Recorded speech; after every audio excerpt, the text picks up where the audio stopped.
अभी शुरू होने वाले हैं नवरात्रि। आज मैं आपके साथ शेयर करने वाली हूँ Navratri diet plan with the grocery list. Grocery list इसलिए बहुत ज़रूरी है ताकि आप बाकी के 9 दिन आप हेल्दी चीज़ें ही खा सकें। कई बार क्या होता है, हमें यही नहीं पता होता कि व्रत में क्या खाना है क्या नहीं खाना है, और पता भी होता है तो हमारे पास वो आइटम्स होते नहीं हैं, जिसकी वजह से फिर हम एंड मोमेंट पर आलू की टिक्की जैसी चीज़ें बना के खा लेते हैं, चिप्स वगैरह तल के खा लेते हैं और बाद में हमें बहुत गिल्ट महसूस होता है। तो सबसे पहले मैं आपको ग्रॉसरी लिस्ट दूंगी। इस ग्रॉसरी लिस्ट के हिसाब से आप सामान लेके आ जाइए ताकि नवरात्रि के टाइम पे आप आराम से ये पूरा डाइट प्लान फॉलो कर सकें और अपना वेट रिड्यूस कर सकें। तो चलिए स्टार्ट करते हैं। चैनल पे अगर आप बिल्कुल पहली बार आए हैं तो हमारे चैनल स्टे फिट विद अभिलाषा को सब्सक्राइब जरूर कर लीजिएगा। इस तरीके की हेल्थ फिटनेस एक्सरसाइज से जुड़ी हुई वीडियोस कंटिन्यूसली हमारे चैनल पे आते रहती हैं।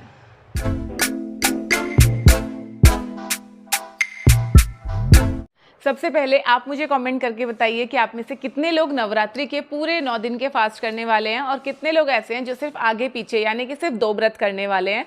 कमेंट करके बताइएगा। नोट कर लीजिए ग्रोसरी लिस्ट, कॉपी पेन लेके बैठ जाओ और साथ साथ में नोट करते जाओ। सबसे पहले हम बात करेंगे आटे के बारे में कि व्रत के दिनों में हम कौन कौन सा आटा खा सकते हैं। तो देखिए, व्रत में बेसिकली हम 3 तरीके के आटे खा सकते हैं। जैसे सबसे पहले हम कुट्टू का आटा, सिंगाड़े का आटा और राजगिरा का आटा। इसके अलावा कुछ लोग सवई के चावल खाते हैं और वो सवई के चावलों का आटा भी पिसवा लेते हैं, तो वो आटा भी आप यूज़ कर सकते हो, या आप साबूदाना भी व्रत में ले सकते हो।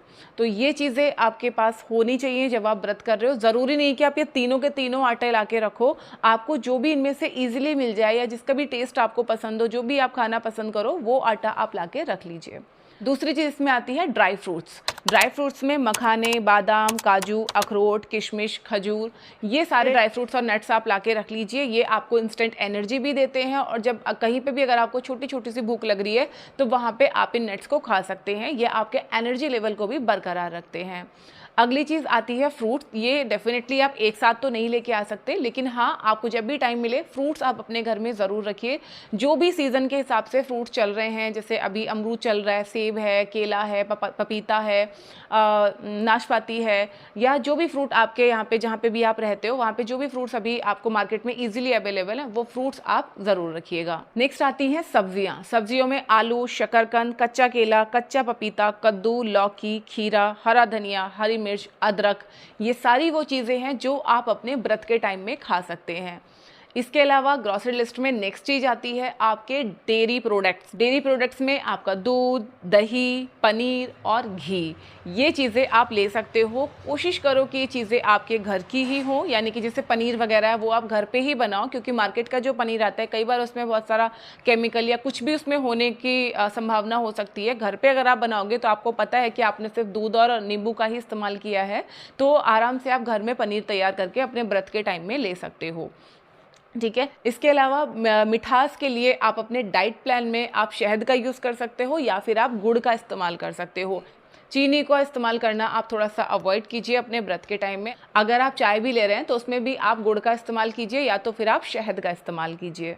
मसाले की अगर हम बात करें तो सेंधा नमक व्रत के लिए आता है, जिसको कई जगह पे सिंधव नमक भी कहते हैं, रॉक सॉल्ट भी कहते हैं। इजीली आपको कहीं पे भी वो अवेलेबल हो जाएगा।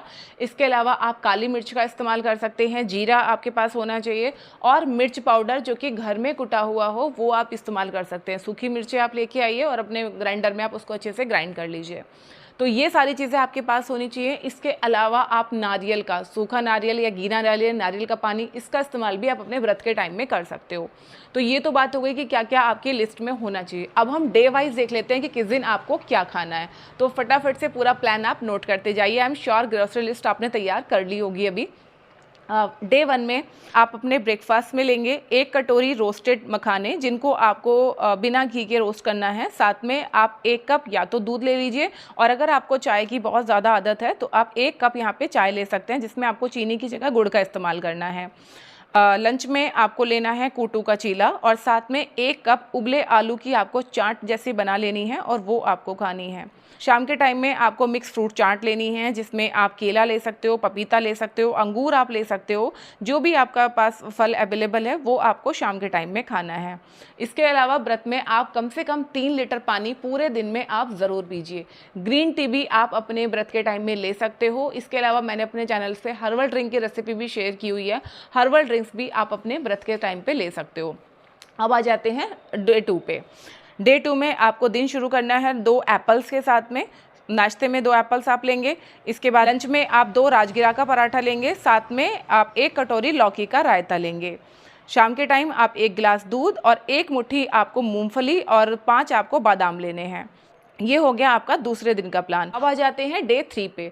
डे 3 में आपको 1 ग्लास स्मूदी बना के लेनी है। इसकी रेसिपी मैंने अपने चैनल पे शेयर की हुई है। इस तरह का थंबनेल आपको मिलेगा, वीडियो के लास्ट में मैं शेयर कर दूंगी।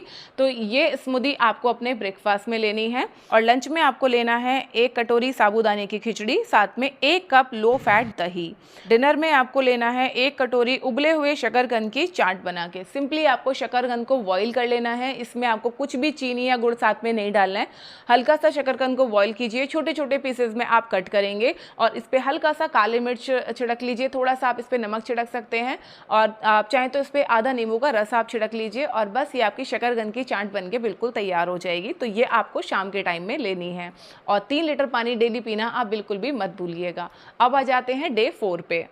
चौथे दिन की शुरुआत आपको करनी है 1 नारियल पानी के साथ में और साथ में आपको लेना है 300 ग्राम पपीता।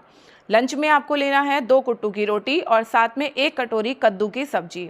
शाम के टाइम आप लीजिए 1 गिलास दूध और साथ में आपको लेने हैं 1 कटोरी ड्राई रोस्टेड मखाने। अब आ जाते हैं हमारे डे 5 पे। डे 5 में आपको 1 सेब लेना है, साथ में 1 गिलास आपको दूध लेना है और साथ में आपको 2 खजूर लेने हैं।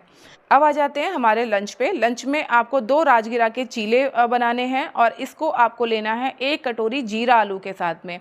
ध्यान रहे आपको जीरा आलू बनाते वक्त बहुत ज़्यादा घी का इस्तेमाल नहीं करना है, सिर्फ 1 चम्मच आपको घी डालना है। इसमें आपको जीरे चटकाने हैं और बस आलू की सब्जी आपको बना के तैयार कर लेनी है। ध्यान रखिए आलू खाने से हमें मोटापा नहीं आता, क्योंकि मुझे पता है कुछ लोग बोलेंगे मैम आपने आलू खाने के लिए बता दिया, आलू से हम पतले कैसे होंगे। आलू आपको मोटा नहीं करता। आलू में जो बहुत ज़्यादा घी वगैरह डालते हो ना, इससे पराठे बनाते हैं, आलू को तल के हम पकौड़े वगैरह बनाते हैं, तो आलू की कैलोरीज बढ़ती हैं और वो हमें नुकसान करता है। जीरा आलू अगर आप कम घी या कम तेल में बनाते हैं तो इससे आपको कोई नुकसान नहीं होगा। चीले बनाते वक्त भी आपको ये ध्यान रखना है कि आप बहुत ज़्यादा घी या तेल चीलों के लिए आप इस्तेमाल मत कीजिए, ठीक है। और साथ में आप लीजिए 1 कप लो फैट दही। लो फैट दही कैसे बनती है? सिंपली आपको अपने घर में जो भी दूध आता है, गाय का, भैंस का, टोल्ड मिल्क, जैसा भी दूध आपके यहाँ आता है, उसको अच्छे से पका लीजिए। रात को सपोज आपने उसको पकाया और रात भर के लिए उसको आप फ्रिज में रख दीजिए। सुबह उसकी मलाई आप निकाल दीजिए और जो दूध फिर बचा है नीचे, इसकी आप दही जमाइए। ये आपकी लो फैट दही होगी। इसमें कैलोरीज कम होगी लेकिन न्यूट्रिशन आपको भरपूर मात्रा में मिलेगा। अब आ जाते हैं हमारे डिनर पे। डिनर में 1 गिलास आपको फ्रूट जूस लेना है। आप किसी भी फल का जूस आप ले सकते हो, मौसम्बी का जूस आप ले सकते हो, संतरे का जूस आप ले सकते हो या पपीते का शेक बना के ले सकते हो। और अगर आपके यहाँ पे इस वक्त आम चल रहा है तो आप मैंगो शेक भी इस टाइम पे आप ले सकते हो। और साथ में आपको 1 मुट्ठी नट्स लेने हैं। नट्स को घी में नहीं तलना है, या तो आप उनको ड्राई रोस्ट कर लीजिए या फिर जैसे आप लेके आए हैं इसी तरीके से आपको इनको खा लेना है। अब आ जाते हैं हमारे अगले दिन के मील पे। नेक्स्ट डे आपको नाश्ते में 1 कटोरी ड्राई रोस्टेड मखाने लेने हैं, 2 यहाँ पे आपको अखरोट लेने हैं और साथ में 1 गिलास आपको दूध लेना है। लंच में सिंगाड़े के आटे के 2 चीले आपको बनाने हैं और साथ में आपको 1 कप पनीर भुर्जी लेना है। अगर आप पनीर खाना पसंद नहीं करते या आपके रिचुअल्स में पनीर को नहीं खाया जाता, कुछ लोग नींबू नहीं खाते हैं व्रत में, अगर आपके यहाँ भी ऐसा प्रावधान है कि नींबू नहीं खाना है तो साथ में आप 1 कटोरी लौकी की सब्जी ले सकते हैं, ठीक है। तो ये हो गया आपका लंच। अब आ जाते हैं हमारे डिनर में। डिनर में आप कोई भी अपनी पसंद का एक फ्रूट खा सकते हैं। यहाँ पे आप 2 गुआवा खा सकते हैं, 2 नाशपाती खा सकते हैं या फिर आप 400 ग्राम तक पपीता खा सकते हैं। खरबूजा या तरबूज आपके यहाँ पे अगर मिल रहे हैं तो 400 ग्राम तक आप वो भी ले सकते हैं। तो ये हो गया हमारा 6th डे। अब आ जाते हैं हमारे नेक्स्ट डे पे। नेक्स्ट डे ब्रेकफास्ट में आप फिर से वही वाली स्मूदी ले सकते हैं, जिसकी रेसिपी भी मैं आपको लास्ट में दे दूंगी। लंच में आपको लेने हैं साबूदाने की खिचड़ी, या तो आप बना लीजिए या फिर आप साबूदाने के अप्पे भी बना सकते हैं। जितनी भी चीज़ें मैं आपको इस पूरे डाइट प्लान में बता रही हूँ, इसमें से किसी की भी रेसिपी अगर आपको चाहिए तो आप मुझे कमेंट करके बताना, मैं डेफिनेटली आपके साथ शेयर करूँगी। तो साबूदाने के अप्पे आप बना सकते हो या साबूदाने की खिचड़ी आप ले सकते हो और साथ में आपको लेना है 1 कटोरी लो फैट दही, ठीक है। डिनर में आप 200 ग्राम तक उबली हुई शकरकंद ले सकते वाले हैं। शकरकंद आपके एनर्जी लेवल को मेंटेन करती है, फाइबर बहुत अच्छी मात्रा में होता है, तो बार बार आपको भूख भी नहीं लगती है। तो ये हमारा पूरा प्लान हो गया। इसी प्लान को आपको एज इट इज़ फॉलो करना है। अब अगर इसमें से आपको कहीं से भी अगर आपको बीच बीच में ऐसा लगता है कि बहुत भूख मुझे लग रही है, तो आपको खीरे खाने हैं। जब भी आपको भूख लगे तब आपको पेट भर के खीरे खाने हैं। आप एक दिन में 2 खीरे, 3 खीरे, 4 खीरे, 1 किलो तक भी बड़े आराम से आप खीरे खा सकते हो। इसमें कैलोरीज बहुत कम होती है, वाटर कंटेंट काफ़ी ज़्यादा होता है, तो आपको डिहाइड्रेशन नहीं होता है और ना ही आपको भूख लगती है, क्योंकि ये फाइबर में भी काफ़ी रिच होते हैं। सलाद के लिए आप खीरे का इस्तेमाल कर सकते हो, गाजर आप खा सकते हो, बीटरूट आप खा सकते हो। इन सबको मैंने प्लान में इंक्लूड नहीं किया है, क्योंकि जब भी आपको भूख लगे या जब भी आपको थोड़ा सा ऐसे लो फील हो या आपको लगे नहीं कुछ खाने का मन कर रहा है, तब आप खीरे या गाजर खा लीजिए। आई होप ये प्लान आपको ज़रूर पसंद आया होगा। ग्रॉसरी लिस्ट आपने तैयार कर ली होगी, और कोई भी अगर आपकी क्वेरी है इससे रिलेटेड या कुछ भी आप पूछना चाहते हैं, किसी भी चीज़ की अगर आपको रेसिपी चाहिए तो कॉमेंट करके ज़रूर बताना। बाकी स्मूदी की रेसिपी मैं यहाँ पे दे रही हूँ, इसको एक बार चेक ज़रूर कीजिएगा। तो चलिए मिलते हैं नेक्स्ट किसी वीडियो में, तब तक अपना ध्यान रखिए, खुश रहिए, फिट रहिए। जय माता दी।